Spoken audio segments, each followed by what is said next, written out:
Growing up along the coast of South Africa, I never paid much attention to folklore or urban legends.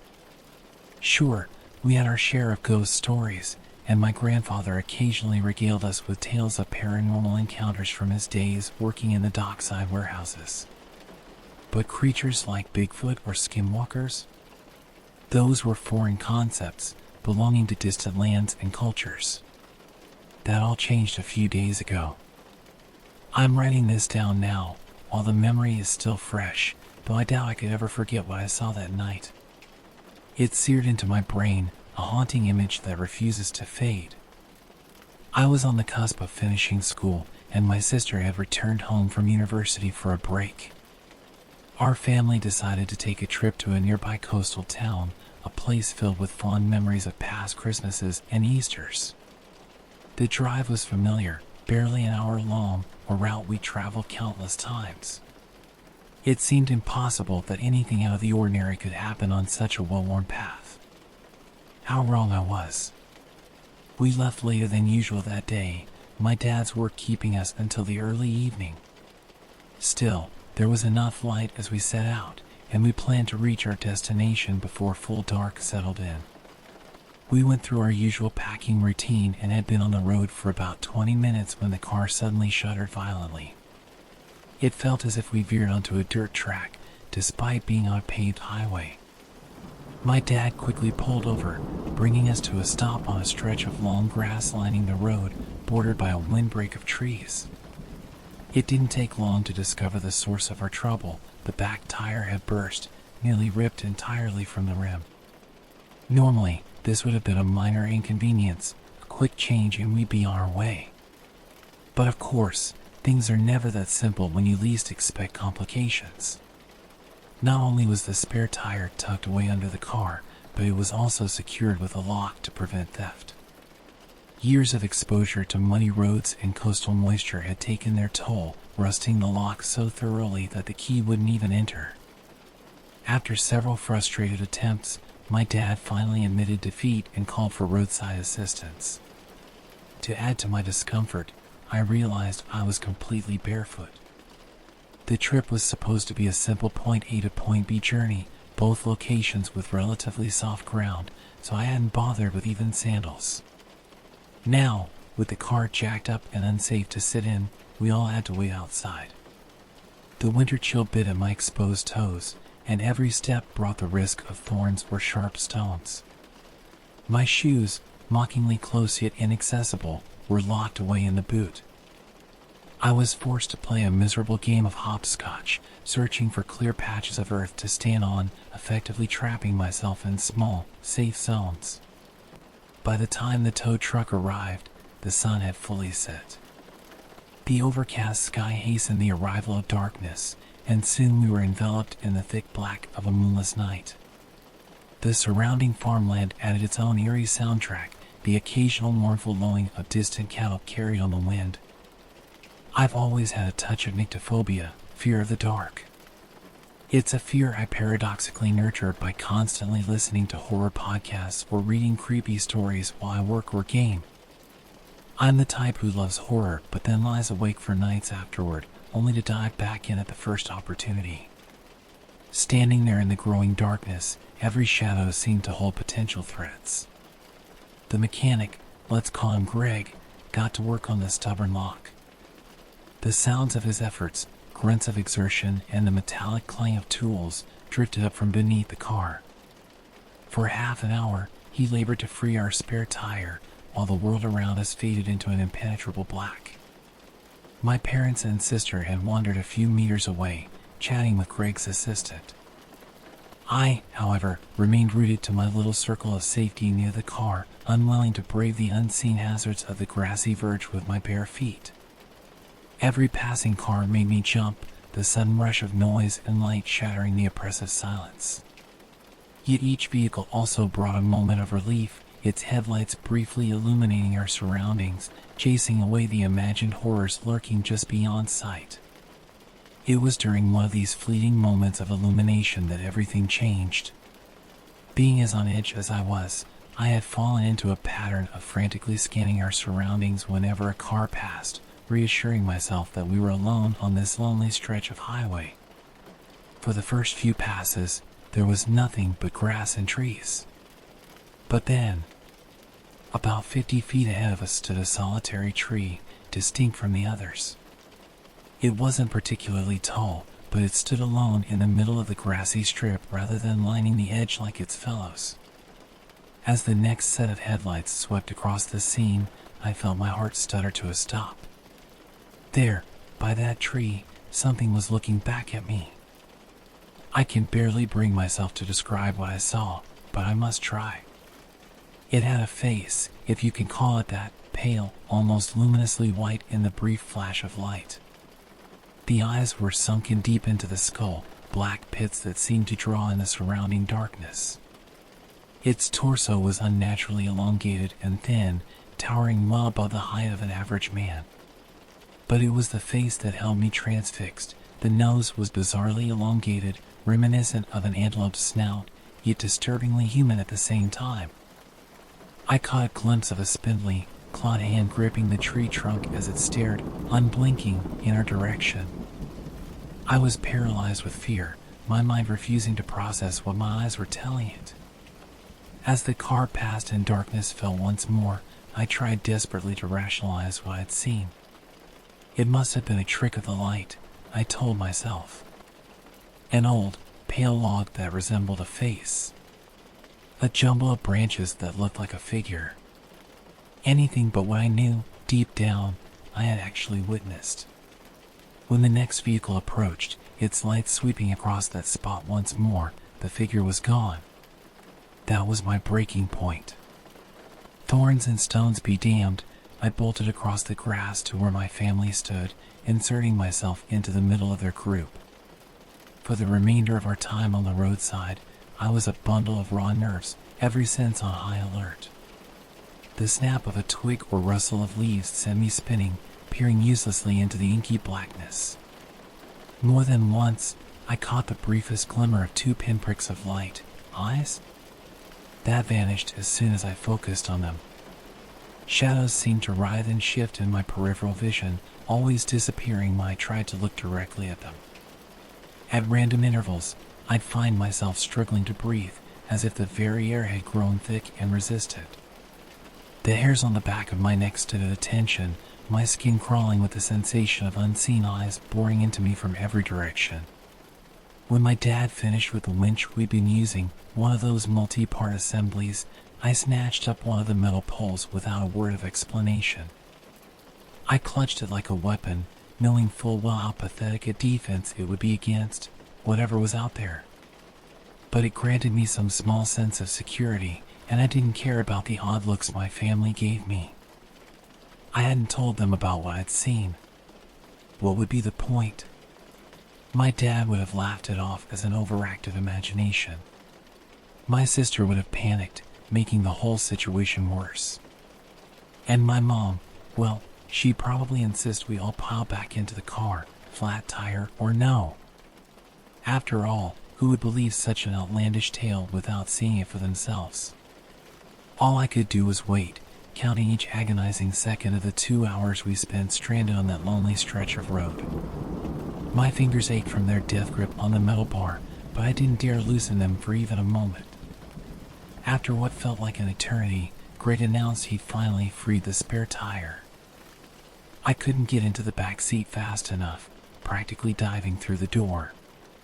It took another 10 minutes before we actually started moving, and as we pulled away, I forced myself to look one last time at the spot where I'd first seen the creature. My worst fears were confirmed. There were no white logs, no oddly shaped branches, no pale bushes. Nothing that could have been mistaken for what I'd seen. Whatever it was had been there, real and present, and had moved on when it realized it had been spotted. Trying desperately to push the image from my mind, I jammed my earphones in and cranked up my music to a nearly painful volume. I squeezed my eyes shut, willing sleep to come and grant me a temporary reprieve from the horror. It wasn't until we turned off that stretch of highway that I realized every muscle in my body had been tense to the point of trembling. Only then did I allow myself to relax, if only slightly. In the days since, I've found myself obsessively researching local folklore and urban legends. But nothing I've found comes close to describing what I saw that night. The creatures I read about, the Tokalash, the Impundaloo, even the mermaid-like Mimlambo, bear no resemblance to the entity by the tree. Part of me wants to dig deeper, to put a name to the nameless terror I encountered. But another part, a wiser part perhaps, warns me against pursuing this knowledge. Some truths are better left uncovered.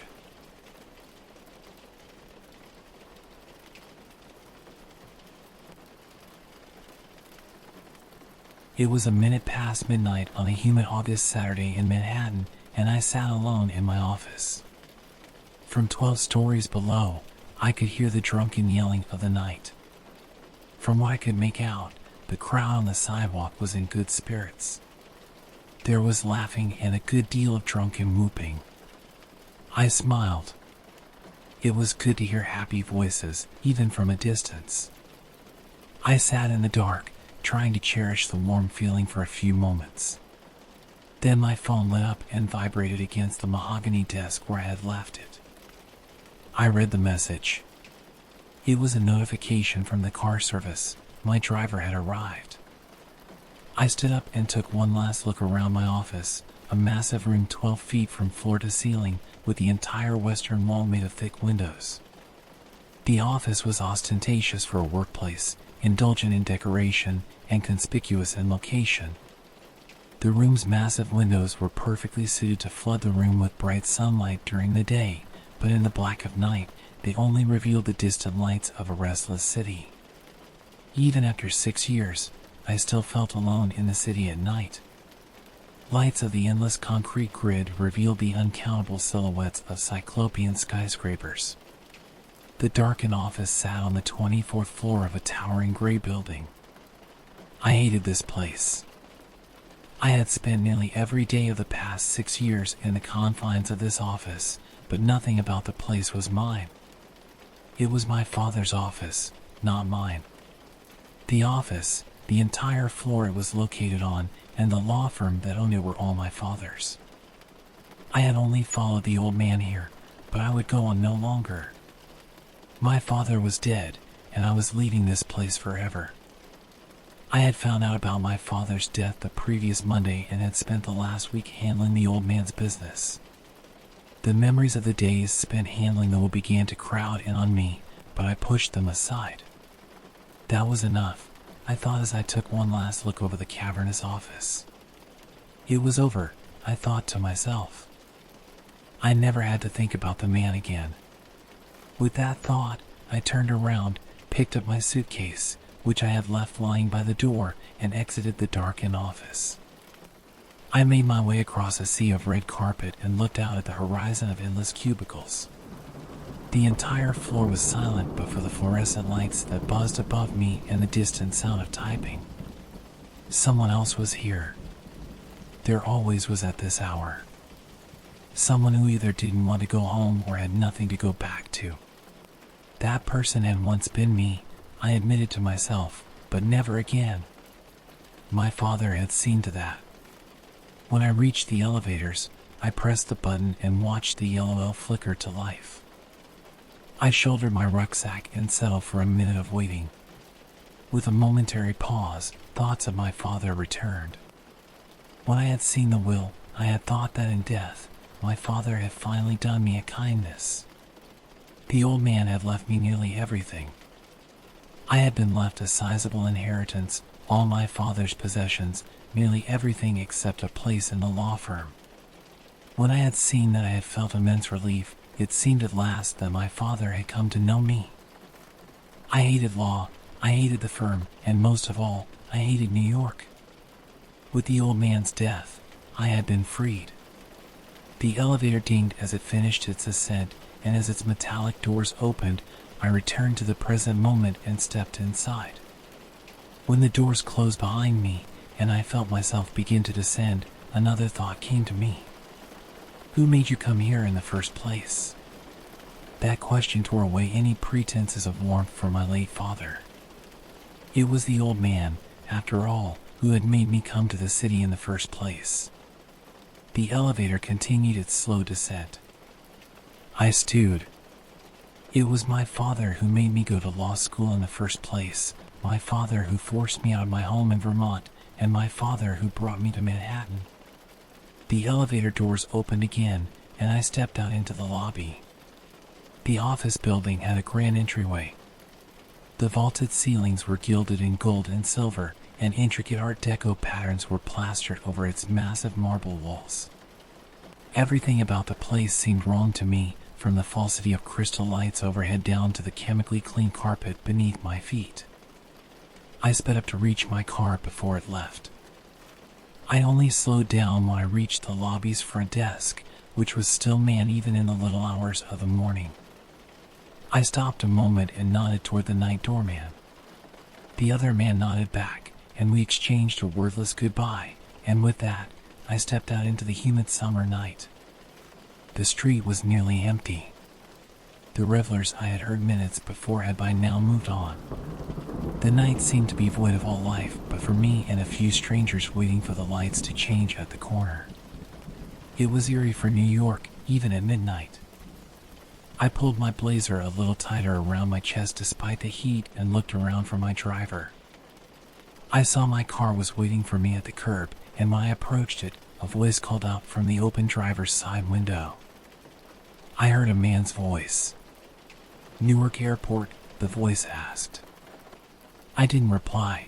I only nodded and stepped inside the cab. I hadn't even finished buckling my seatbelt before the car had sped off down Fifth Avenue. I watched the familiar gray views of the previous 6 years flash by as we drove. Restaurants and offices, storefronts, and hotels all began to dissipate into a concrete slurry as the city blocks blurred and melded under the soft glow of streetlights and against the rush of tires on pavement. I watched the ephemeral city lights from the car window for a moment before turning away and checking my phone. It would be another half an hour before we reached the Newark Airport. The cab turned again, and I stifled a yawn as I leaned against my seat. The lights continued to flash overhead, and the city sights flew past me, but I had stopped watching. Despite my best efforts, the lack of sleep had taken its toll, and I dozed off into a restless sleep. When I opened my eyes, I saw a room empty of life and covered in a thick blanket of heavy darkness. I was in a bed, and as I looked around, I noticed more. I saw a blue dresser, a small child-sized chair, and an open window. The window had been propped open, but there was no moonlight to be seen, and in the black of that unnatural night, even the light of the stars seemed somehow dimmed. Beyond the fluttering curtains, I could barely make out the familiar shape of great pine trees, standing tall and poised like watchful sentinels in the night. There was hardly a sound on that summer night. Nothing at all except for the rustling of curtains in the summer wind. Just then, the silence was broken. I heard the sound of something scraping against wood from outside the window, and I whipped my head around to look. Where moments before I had glimpsed only a wall of trees, I could now see a woman standing in the window. The woman grasped the open windowsill. Her long nails dug into the softwood with a strength and pressure that showed in the express blue veins that throbbed against her skin. She wore a long, faded white gown that, to my horror, bore a massive dry brown blood stain across the middle of its ruined facade. The woman looked up at me through wild yellow eyes. Her face was a canvas for the purest of animal terror, and for a moment, she simply stared at me. Then she let loose a terrible scream. The wail echoed through the darkened room with the force of hurricane winds. The curtains blew, and I felt paralyzing, deadly fear course through my veins. I felt my heart would burst, and I would die if I had to listen to the awful wailing a minute longer. Then I felt a hand grab my shoulder. My eyes flew open, and I gasped for breath. I was back in the cab with my back against the door. We were moving, and by the sound I heard from outside, we had reached the airport. My driver was turned away from the wheel and had his hand on my shoulder, a look of concern written across his face. "Are you okay, man? We're at the airport." I tried to catch my breath, My heart was beating out of control, and I noticed that I was clutching my chest. I drew my hands back to my side and pushed away the driver. I collected myself and then spoke. "I'm fine, but I need to catch my flight." The driver gave me a disbelieving look, but he seemed to take me at my word. We left the car without another word. The driver helped me with my luggage and then got back in the car and drove away. The Newark airport was awash with noise. Airplane engines roared overhead through the hot night. The crowd of travelers, which spilled out the wide glass doors and into the drop-off lot, droned with distant conversation, but I heard none of it. My mind lingered on the dream. Despite what I had seen, I was not afraid. The fear seemed distant at the airport. I felt a peculiar safety amidst the crowd, and I was content to linger beneath the glare of artificial lights.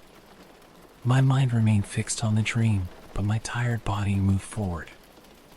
I had a flight to catch, and so I moved on, moving mechanically through the check-in and towards my terminal.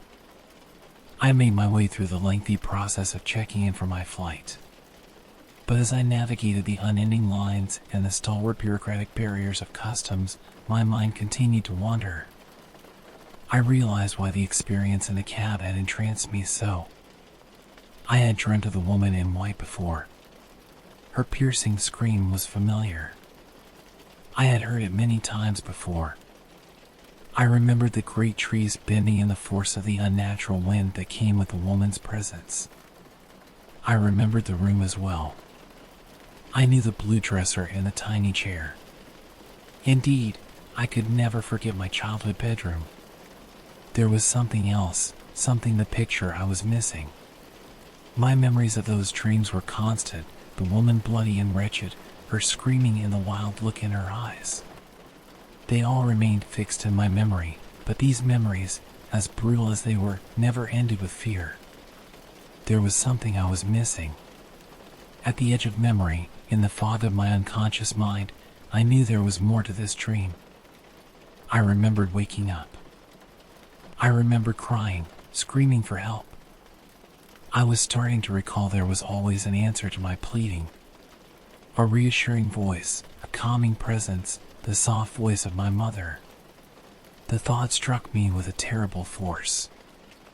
I had not thought of my mother in years, not since she had been sent away. I hadn't even spared the time to grieve when, years earlier, I had gotten the news of her death. I knew that there had been a good reason to forget the woman. These vague half-recollected thoughts of her calming voice paled in comparison to the innumerable memories of manic screaming and hours of crying. I scowled through my mask. These recollections had reopened old wounds, and I was beginning to stew in the righteous anger of a wounded child. I would have gone on like that for hours uninterrupted, but I was abruptly returned to reality as my reminiscing was cut short by the listless commanding of a TSA agent.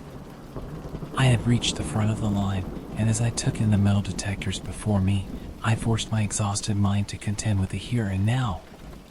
It took nearly an hour to get through airport security, and by the time I had stepped into the terminal, boarding had already begun for my flight. As I joined with the line that had already begun to form, I absent-mindedly checked my phone. No new messages.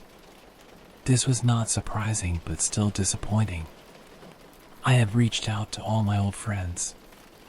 I knew from Facebook a few of them had started families, most of them had moved away, and it seemed that the remaining few wanted nothing to do with me.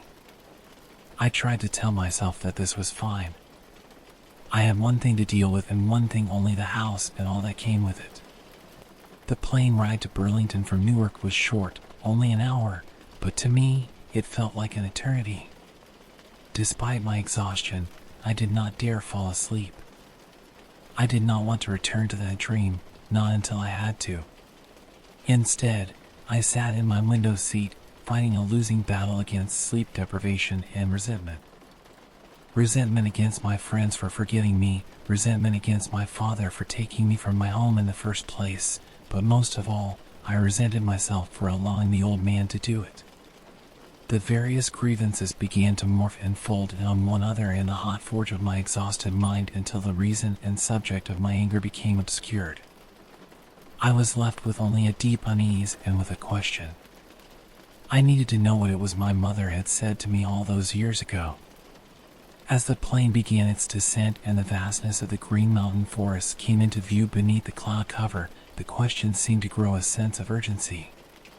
The sun had just begun to rise when I joined the other passengers in leaving the plane. The Burlington Airport was small, consisting of 2 modest terminals and containing just one little cafe, which had not yet opened. I left the terminal behind quickly, making my way purposefully toward the airport parking lot.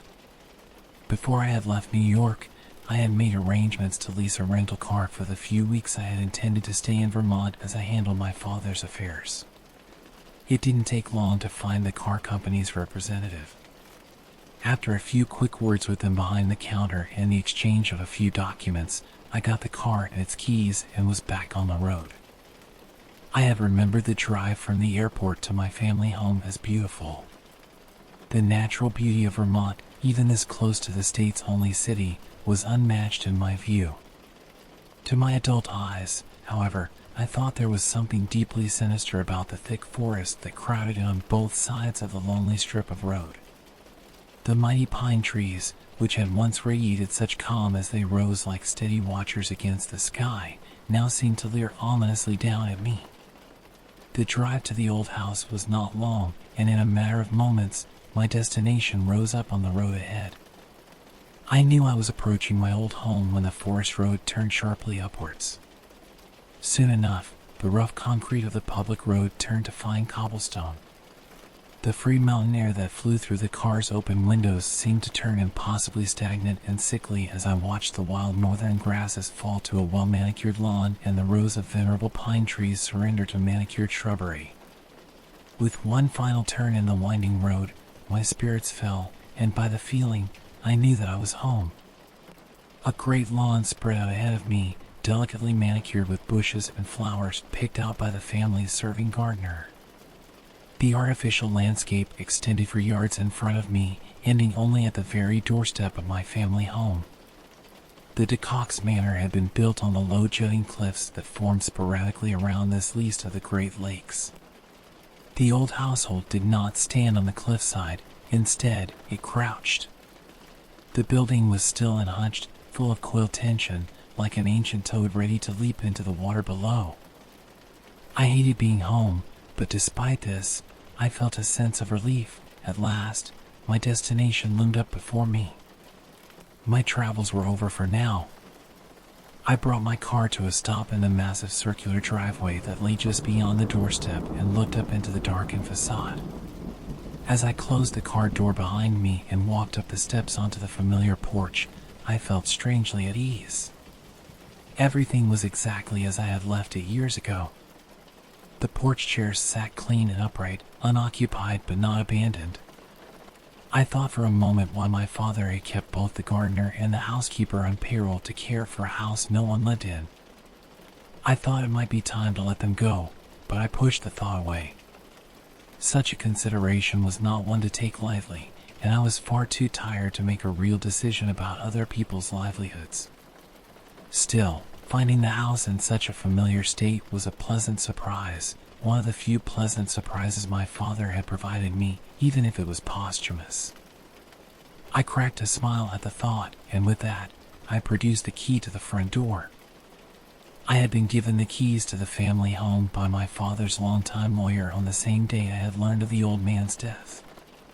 In truth, I had been surprised that the bastard hadn't sold the house. I had said as much to the lawyer, but at that, I had been reminded this house had been in my family for generations. When I pushed the key into the lock and swung open the front door, I was immediately reminded of the manor's antiquity by what lay inside. I stepped into the old house's musty entryway. The walls were lined with paintings and portraits. I saw castles and landscapes painted in expert style, along with the countenances of long-dead de Cox frozen forever in black and white. Beautiful carpets extended far into the long hallway decorated with complex arabesque patterns. As I walked further into the house, I came to the grand sitting room. The living room was massive, dominated by a grand fireplace and complete with great timber pillars extending to a domed ceiling like Roman columns. There was so much space, but the room was congested. Old and overly ornate sofas and chairs cluttered every corner, ottomans blocked foot traffic in every direction, and countless curios sat on cluttered countertops. I didn't consider any of them. My father had taken great care to explain the significance of every one of the innumerable family artifacts kept in the house.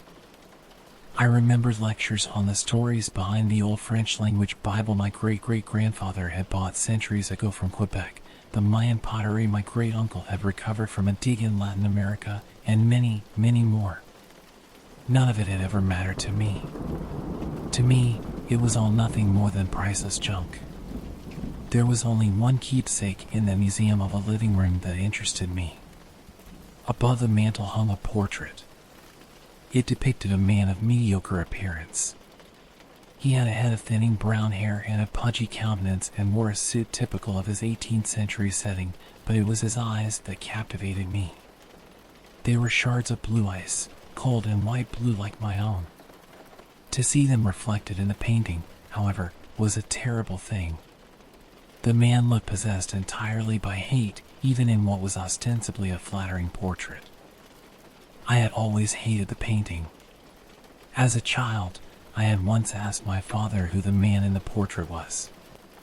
My father had told me with pride that the man was my namesake, my great-great-great-grandfather, also named Adrien de Cox. To hear my father tell the story, our long-dead ancestor had come down from Quebec in the 19th century to take advantage of the trade in lumber and wool. The late Adrien de Cox had done so well that he had bought a plot of land from local sheep farmers and built our family home.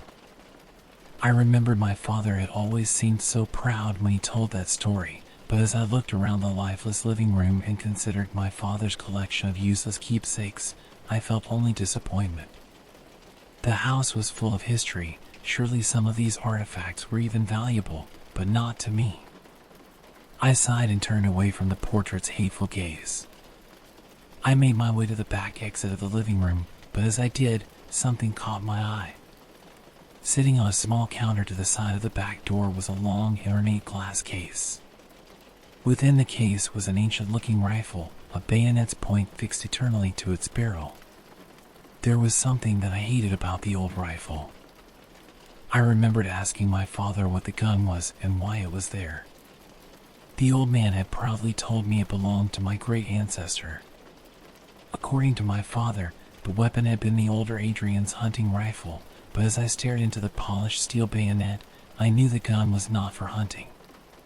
A chill ran down my spine despite the summer heat, and I quickly left the living room behind, eager to stop thinking about the portrait and the old gun. Finally, I stopped at the door of my childhood bedroom. Pushing the door open, I was surprised to see it entirely the same. I hadn't stepped foot in this room for almost 7 years, and in that time, it seemed nothing at all had changed. The blue dresser, the little chair, even my bed, all of it was just as I had left it. I walked over to my bed, still made up in clean white sheets. I sat down. I remembered how afraid I had felt in this place. In the daylight, I had hidden here away from my parents' screaming arguments. But no matter how bad the days would get, the nights were always worse. I looked up at the window. I could see the pine trees standing tall and dark, and I saw the crystal waters of Lake Champlain sparkling in the noonday light. Under the zenith of an August sun, the view was picturesque, like a Norman Rockwell painting, but I saw none of this beauty. All I could think of was the woman from my dreams, pale and bloody beneath the blue moon. I tried to shake the memories from my tired mind. I turned away from the window and tried to tell myself that they were all just nightmares. I forced myself to focus on something else. I tried to recall what happened next, what would happen when I woke from these nightmares each night. Staring at the wooden floor, I tried to remember, and I thought of my mother. I would wake from my dreams, and there she would be, standing at my bedside, ready to reassure me. She would always ask me what was wrong, and I would tell her about the woman, who would by now be gone from the window. Now, at last, sitting in the room where the words had been spoken, I remembered what my mother had said to me. She would hush me, stroke my hair, and wrap me in the tightest of hugs. Then she would say, "She was only screaming, sweet boy. Monsters don't need to be scary. Maybe she just needs help. Maybe she just needs you to know that she's there and to understand her." Now, as an adult, alone with the memories, it all seemed completely absurd. I wondered if my mother had believed those things she'd said about monsters in the end. I wondered if she believed that after her father had shut her out of the family. I wanted to know if she had still thought that understanding would solve everything after the real monster had made a weapon out of layers and psychiatrists and had locked her away. What did it matter anyway? Nothing. My mother had ever told me how much weight anyway. She had been a dangerous lunatic, at least that was what my father had said, but he was dead now, and so was she. Only I remained alone in that house, just me and my memories. I stood up. I had decided that I would waste no more time on the past, and so I left my luggage where it lay. I exited my childhood bedroom and headed back out towards my car. It was the middle of the day, and I still had many things to do before the night would come and I would get my well-deserved rest. I drove back down the hill and into the city of Burlington. My father had left me a house, but one empty of food and, more importantly, alcohol. I would have need of both if I wanted to get through the 2 weeks I would have to spend in Vermont. The grocery and the liquor store were not far from each other, and in truth, I didn't need to spend much time at either of them, but nevertheless, I lingered. I spent hours at both stores, meandering aimlessly in the aisles and staring without consideration at rows of bottles. I told myself that I was loitering around town in the hopes of seeing a familiar face, but I knew in my heart that this wasn't true. I didn't want to see my friends if, indeed, any of them remained. I just didn't want to go back home. When I finally did return to my car, my whiskey and groceries in tow, I fumbled with my keys and waited in the parking lot. When I drove back, I drove the speed limit and took every wrong turn I could find. By the time I finally came to the old cobblestone drive of the DeCox Manor, it was the evening, and the summer sun had begun to dip below the green mountains. I walked inside as quickly as I could. I walked the halls of my family home with a purpose, not sparing a moment's glance towards anything but my destination. I reached the kitchen quickly and set my bags down on the table. I liked the kitchen. It may have been the only place in the house I had warm feelings towards at all. The room had been a modern addition to the old house. It had a large window with a clear view of the lake and had been designed by my mother when she had married my father. This was the only place in the whole building bereft of history. No pictures hung on its walls, and no storied artifacts decorated its shelves. It was a world of stainless steel, marble countertops, and shimmering pots and pans. I took a pot down from the shelving, filled it with water, and set it to a boil. I sat down and watched the shadows of sunset cast themselves against the darkening waters of the lake. The nature surrounding the old manor was beautiful, and for the first time that day, I allowed myself to appreciate that. I watched the waves churn gently in the waters below, and I listened for the wind rustling softly in the pines. My mind began to wander with the wind, and images floated across my unconscious. I saw visions of a house on the lakeside. It was much smaller than mine, built in a crude and old-fashioned style, but it was unquestionably in the same spot that I now sat. I saw fences outside of it and heard the bleating of sheep in the air. There was a woman with long dark hair and deep brown eyes. I watched her as she went about her life, tending to the animals, mending fences, and eating dinner alone in her shack by the lake. It was idyllic, a beautiful image, but it was soon shattered. An alarm rang out from my phone. The pasta was ready, and my visions were ripped from me, gone as quickly as they had come. I ate my meal in silence. I watched the evening turn to night, but my mind was not on the view or my food. I thought only of the little house. It seemed so appropriate to me. The manor my family had built was too big for where it was. It blotted out the beauty of the horizon with its grossness and polluted the landscape with its ostentation. Standing in the midst of generations of overindulgence, I was enraptured by the vision of that woman, contented with her sheep and her shack by the lake shore. By the time I finished my meal, the sun had disappeared completely. Alone on the cliff by the lake in an empty house, the only light for miles around was the overhead light above me.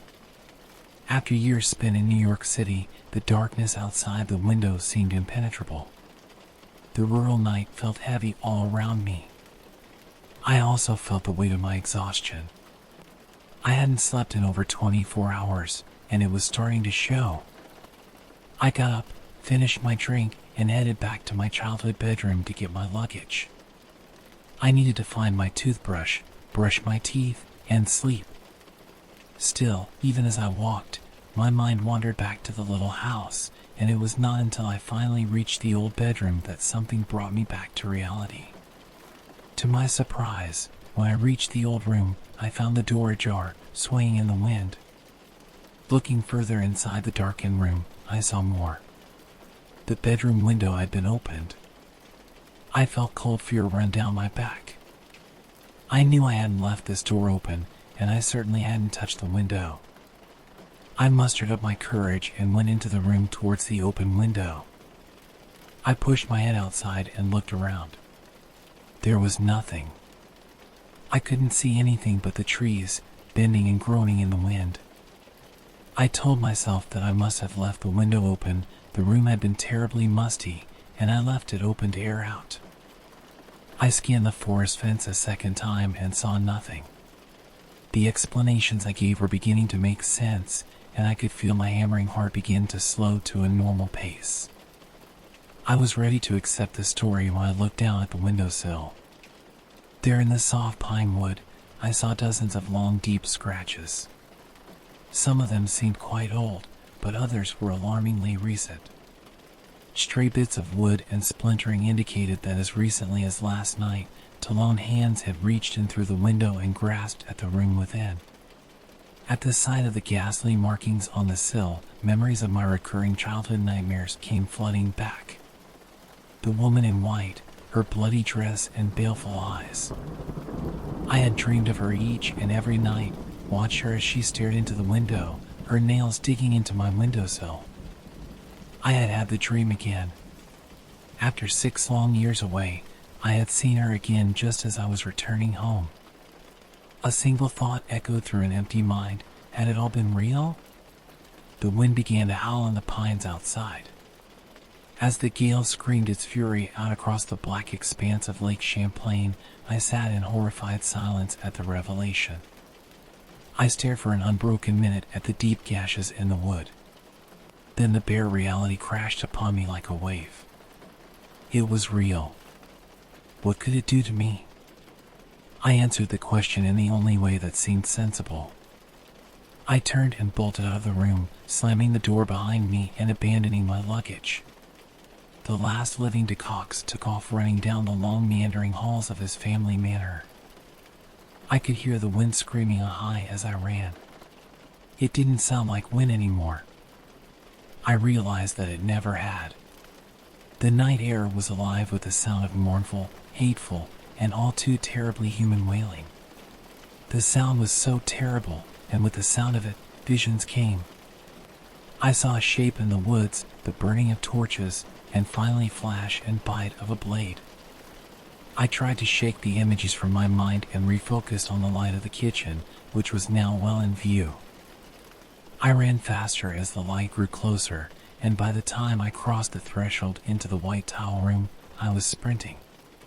It was then, as I saw my sanctuary falling around me, that I felt my bare feet slip on the linoleum and I began to go to the ground. I fell face forward and put my leg out in front of me. My knee collided with the tile, and white-hot pain shot through my leg as I crumpled into a limp heap on the floor. I was in a lot of pain, but I didn't stay on the ground. Instead, with a wince and an expletive, I forced myself back on my feet. The shrieking continued outside, and as I balanced myself against the counter, I saw that sheets of rain had begun to lash the glass of the window. There was a flash of lightning overhead, and for a moment, the sprawling grounds of the de Cox Manor were entirely illuminated. There, through the driving rain and against the groaning pines, I saw a woman's silhouette amongst the trees. The glimpse was gone in an instant, and the forest was plunged back into darkness. I heard thunder boom in the night sky as I leaned against the marble countertop, reeling in pain. I refused to give myself a moment to recover. I knew I had to get out. As the wind wailed its lamentations on high, I grabbed my car keys off the counter and forced myself to limp forward. I struggled slowly and desperately through the dark house until, at last, I reached the great double doors and heaved them open. The doors flew open with the force of the storm, their handles forcing themselves free of my grasp. The vastness of grass and night loomed before me, obscured by the downpour. I swooned in the electric air of the storm, and my arm shot out for the wooden railings. Steadying myself, I looked out again. I realized everything looked different in the lively wood air. The effects of my wrecked knee and the whiskey I had with dinner began to meld with my exhaustion. I looked down at my keys and remembered that I hadn't slept in 2 days. I turned back towards the storm. The rain was cold, and the wailing wind was bitter. Why was I so desperate anyway? Because I had seen scratches in the wood? I told myself that those could have been left by animals. I told myself that I was, by now, an urbanite and had no real idea what went on in the country at all. Why was I standing out here well past midnight, barefoot in a viscous thunderstorm? I was drunk, I was tired, and I was clearly seeing things. At least, that's what I had decided to tell myself. Stabbing pain continued to lay siege to my exhausted mind, and I continued to rationalize. My eyes were heavy, and my vision was blurred. Even when lightning flashed again, and the looming figure of a woman again appeared in the forest fence, I ignored it. When the thunder crashed moments later, I let the crashing sound chase what I had seen from my mind. I looked at my car keys for the last time. They swam in my gaze. I knew that I was in no shape to drive. Lightning crashed again, but I did not turn to look. Nothing I saw would change anything. I turned around and limped back through the doors of my family home. I heard the doors slam shut behind me and stared out into the darkness of my home. I had to sleep, and so I struggled dutifully back towards the kitchen. I found the bottle of whiskey where I had left it next to my half-eaten dinner. I took a swig to deal with the pain and then, with a wince, slammed the bottle back down on the counter. Then, I stumbled towards the living room and collapsed upon one of the many overlarge settees. I ignored the wailing winds and shrieking pines and shut my eyes to the flashing lightning, allowing the wrath of the storm to rock me to sleep. When I finally slipped into a fitful sleep, I opened my eyes to the world of a tenebrous dream, and I saw once again the sight of a little shack standing on a cliff by the lakeside. I smelled wet earth and smoke in my nostrils. I heard the bleating of sheep and the crashing of waves on my rock. I looked forward and saw that I held a torch in an old, gnarled, and unfamiliar fist. In my other hand, I held a rifle, the one I remembered from my living room. A bayonet was affixed to the gun, and it flashed in the torchlight. I steadied myself. I knew the object of my desires lay at the end of the dirt road ahead. I walked with a purpose up the unkempt and rambling path. When I finally reached the summit, I saw the despicable little shack hunched against the glorious horizon. I hated this place. I hated the woman who lived there as I had hated her husband. I had meant to build a house to fit my station on this spot. I fumed as I walked. I felt that I had a right to my anger. After all, I had made many generous offers for the land that these peasants were at present polluting with their wretched farm. The husband had flatly refused, telling me that this was his land and he wouldn't sell. Well, I had seen to that difficulty. The husband had disappeared on his weekly drive down to town for market. I flashed a toothy grin as I thought about my role in arranging the farmer's death. I had thought that this would solve my problem, but the woman had been uncooperative. I had noticed the wife on my first visit to the farmstead. She was young and very beautiful. I had wanted her from the first. When I had disposed of her husband, I had thought that I could take both the land and the woman, but she had refused me and spat in my face. I grimaced at the memory of humiliation, but gripped the butt of my rifle and grew giddy in anticipation of the satisfaction I knew was to come. I was almost out of breath when I reached the summit of the cliff. I saw the wild grasses of the savages' untamed land illuminated in the light of the blue moon extend before me in the night. The sheep began to bleat and scream as the sound of my heavy footfalls disturbed their rest. I thought of the mayor of Burlington. I thought of the sheriff and the bribes I had offered and of the promises they had both given me. I was smiling now. No one could stop me now. I saw a flickering light through the cabin window. This was good. I wanted the woman alert for what was to come. I hurried forward towards the doorstep and pounded on the flimsy wooden door.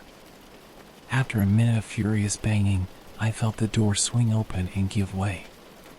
In its place, I saw the woman appear, her black hair unkempt and flying in the summer wind, her wide eyes filled with a pleasing terror. I had meant to excoriate the impudent creature, to read her a list of every reason why this was happening, to punish her properly for her defiance, but I couldn't. I let my rage get the better of me, and before I could say a word, I was seized by a wild and oppressive fury. I thrust the point of my bayonet through the folds of her white nightgown and heard it pierce her soft midsection. I heard a sickly wet crunch as I pulled the blade free of my victim, and she fell to the floor.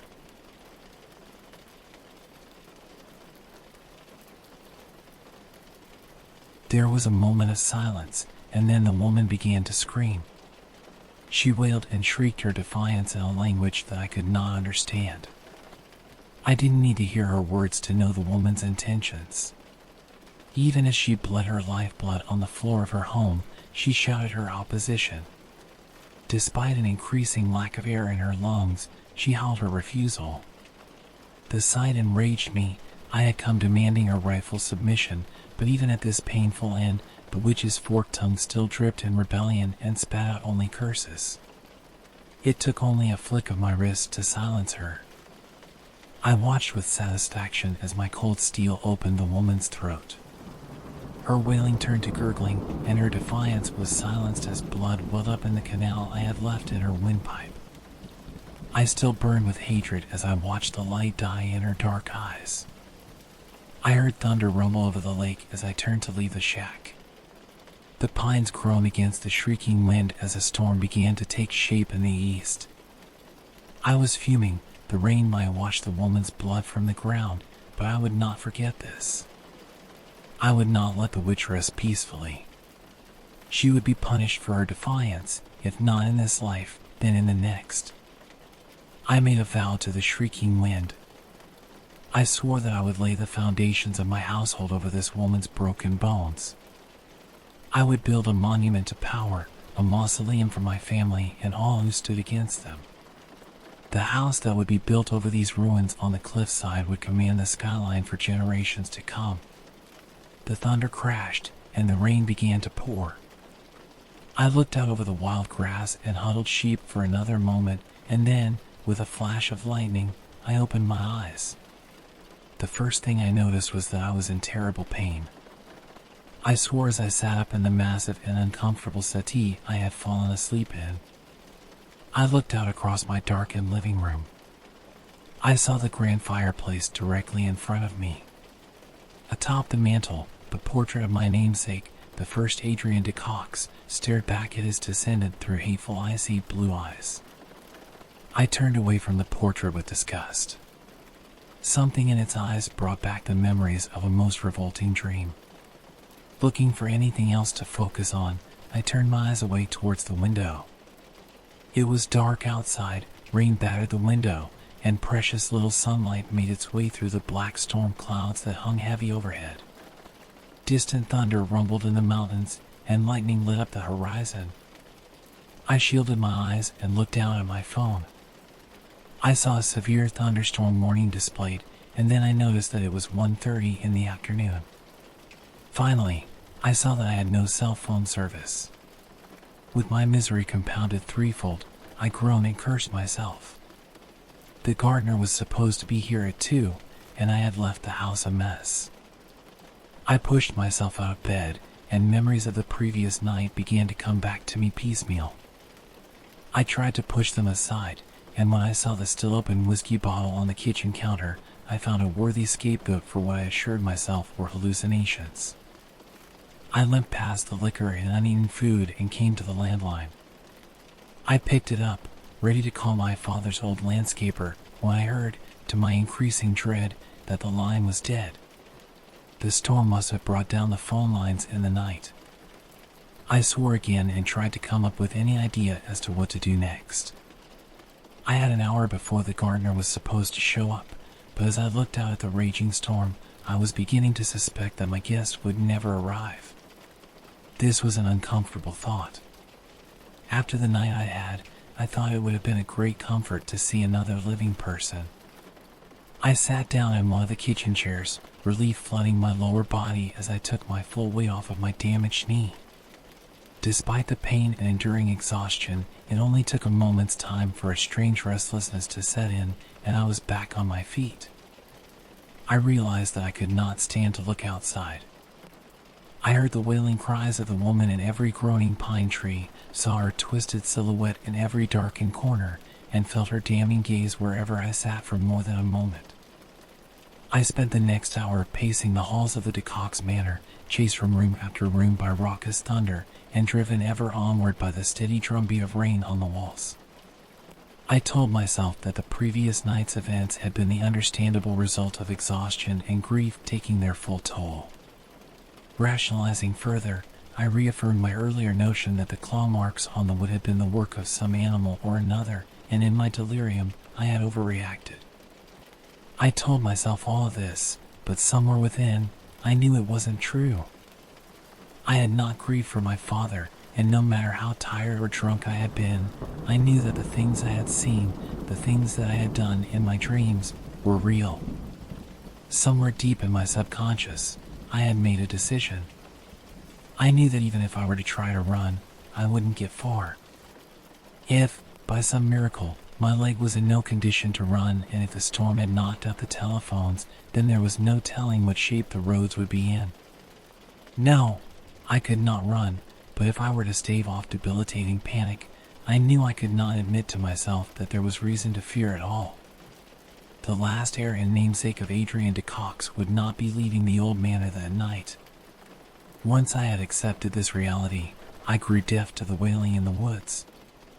I turned my eyes from the windows and ignored the crooked, bloody figure who, even in the light of day, now watched me from the woods. I continued my painful, manic, and yet constant pace through the halls of my family home. I passed the closed doors of opulent bedrooms and luxurious baths, but I opened no doors. I saw walls lined with paintings, tapestries, and photographs brought back to the house from all over the world by generations of now-dead DeCox. I thought that I had been wrong to ever think of the manor as a home. This place, littered with the refuse of long-extinguished lives, was a mausoleum and nothing more. I spent hours in this manor, pacing the halls and shutting out the world. I walked until the sun had set over the mountains, and I found myself again, standing in the living room beneath the hateful blue eyes of my namesake. It was a minute past midnight, and I stood alone, wounded and desperate, in the lightless expanse of my family home.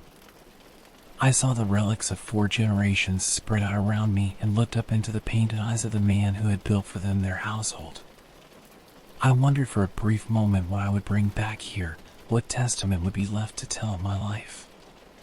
What would my children bring back here? The wind continued to wail, and, in desperation, I looked to the silent portrait of my ancestor for guidance. I knew what awaited me in the woods, and I understood that I could not escape it. The face of my ancestor, frozen in time, gave only one answer. The spirits of hatred and violence declared themselves brazenly in his ancient and eternal glare. I tried to take solace in the violence I saw all around me. It was through brutality that this land had been won, and if I were to escape, it was to be through these means that I had inherited. I turned away from the portrait, and there across the room, I saw my deliverance. It lay in its glass case, glimmering and cruel as it had been left for centuries, my ancestor's rifle, bayonet still affixed. The screaming wind reached a fever pitch, and I began to feel as if my ears would burst under pressure, but against all of nature's wrath, I made my way toward the weapon. When I looked again upon the rifle, I saw the flames of long-gone years dance across the polished steel. I fumbled with the lock as I opened the case and nearly dropped the rifle from my shaking hands, but I steadied myself and stood tall against the raging storm and wailing wind. I walked towards the great double doors, gun in hand, with a confidence heretofore unknown to myself. When I stood in the darkened entryway, I readied myself for what I faced outside. Lightning flashed and lit up the room. I saw for a moment my own blue eyes reflected in the steel bayonet. I saw an alien hate in those shards of ice. I was animated, possessed, by a fury not my own.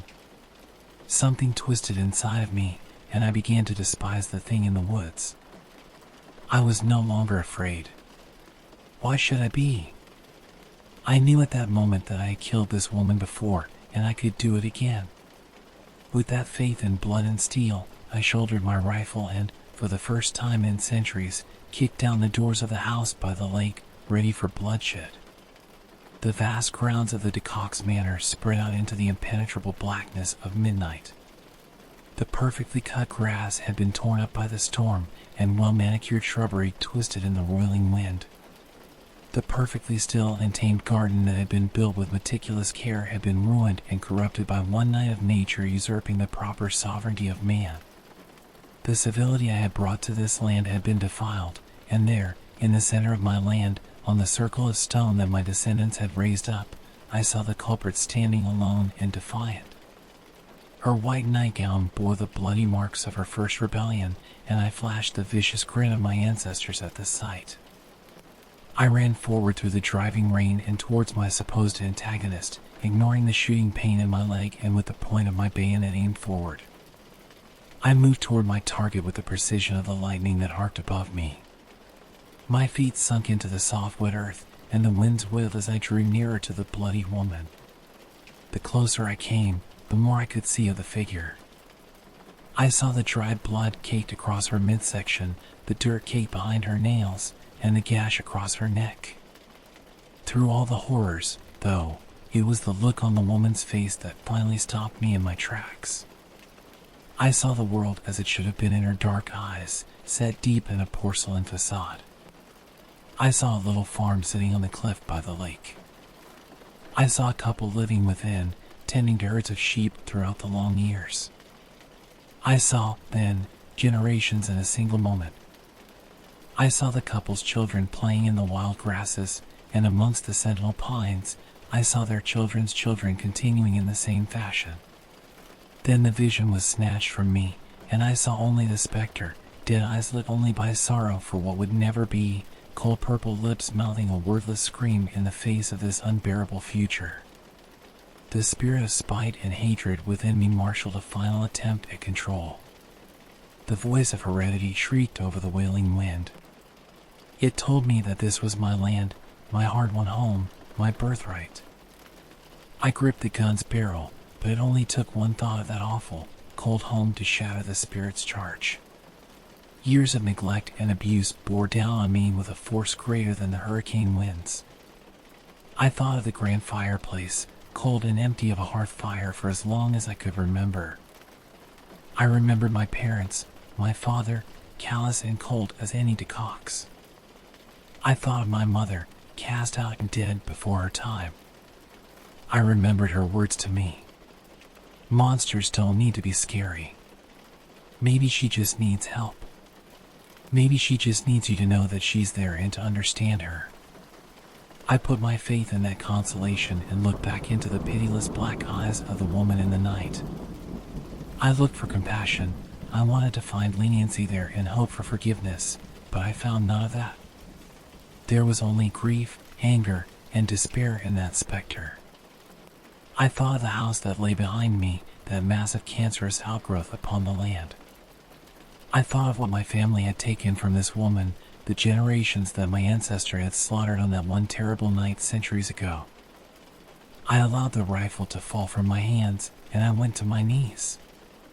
The shrieking winds and lashing rain no longer plagued me. Not even the ghastly apparition that stood mere feet in front of me seemed wrong anymore. How could there be anything else in a place like this? This house had been built on foundations of blood and bone, its wood hewn from strange trees, and its repugnancy imposed upon a land that did not want it. In such a place, there was room for nothing but lamentation. Nothing good could grow here. I knew this now, not until the corruption had been rooted out completely. I was left alone again, my only companions the ghosts of the past, the wailing of the wind in the woods, and the work that was still to be done. Fire and steel had started this all, and by fire it would end. I would make sure of it. The storm raged until dawn, and when the sun's light found the DeCox Manor that morning, it found it a ruin. The fire had burned for hours, consuming timber and metal alike.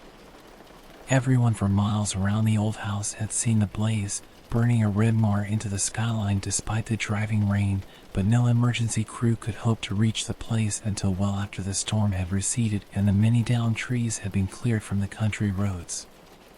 The firemen and the EMTs found nothing, no fire to fight, no people to save. There were signs of me at the site. My rental car was later found abandoned in front of the airport entrance, but I myself was never seen in Vermont again. Almost nothing was left at all. The manor was gone, burned inexplicably to the ground. The devastation was almost total. The monstrous old house had been wiped from the cliffside. No wreckage stood testament to what had been done the previous night. There was only the stone foundation, sturdy and unrelenting in its hold on the earth.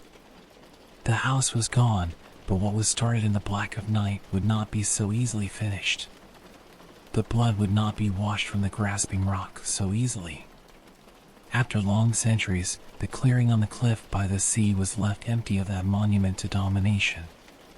All that remained were the memories of long-forgotten sins.